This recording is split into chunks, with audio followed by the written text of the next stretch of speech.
Galit niya itong tinignan habang marahan naman at puno ng pag-iingat itong tumingin sa kanya.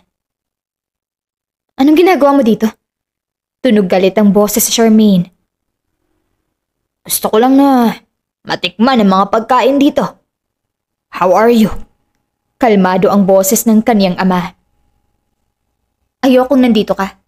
Saad ng dalaga. Anak, alam kong galit ka pa rin sa akin. Oo!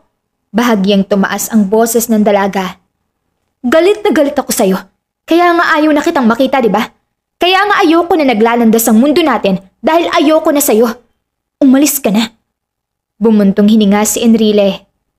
Charmaine, bigyan mo naman ako ng pagkakataon para maging ama sa'yo. Alam kong nagkamali ako. At alam ko rin ang mga naging kasalanan ko. Kaya patawarin mo ko. Patawarin mo naman ako.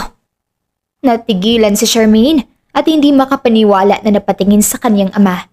Hindi niya alam kung saan ito kumukuha ng lakas ng loob para makipag-usap sa kanya. Hindi niya rin alam kung anong nakain ito sa mga nakalipas na araw at bigla na lang nagpakita sa kanya. Umalis ka na.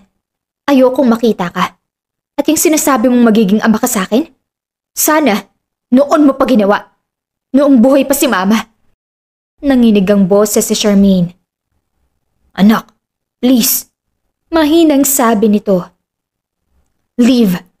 Malamig na sabi ng babae. Anak, patawarin mo ako.